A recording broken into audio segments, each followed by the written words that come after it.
কাজটা করার আগে সব সময় দেখে নেবে যে এলটা যেমন ঠিক থাকে, ঠিক আছে?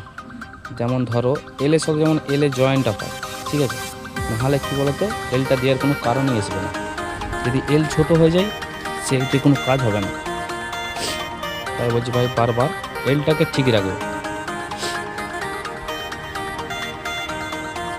এটা যেমন মিডিলে ধরো টানা 5 পিস করে গেছে, আর টপে বটমে উপরে কাট পিস আছে L/4 হিসাবে। লেনটা মেপে নেবে সবসময়, নিয়ে কাজটা করবে। টপে বটমে কাট পিসের জিনিসটা মজবুতি হবে। এটা আমার একটা মসজিদ হচ্ছে, দেখতেই পাচ্ছ। এখন ভাই 4 সাইডটা হয়েছে, এরপরে আবার মাটি ফেলা হবে। তারপরে পুরো বিল্ডিংয়ের কাজটা মাঝখানে আবার বক্স গাঁথনি হয়ে পুরো মেঝে ঢালা যাবে, কারণ মেঝেটা হাইট হবে ওই জন্য।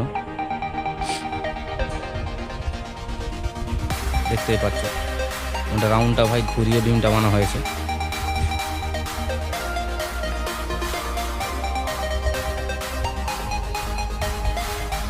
এরপর পাটা পিটা হবে সাইডে।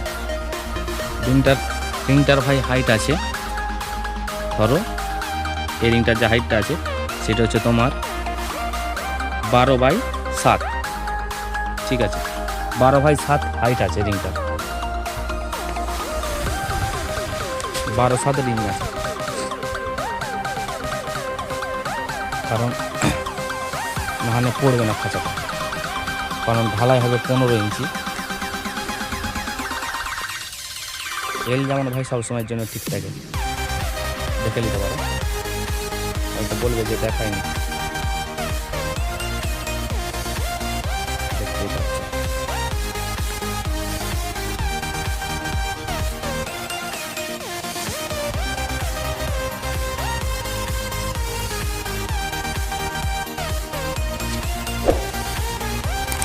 এটা মসজিদ হচ্ছে, বাথরুম আলাদা রয়েছে।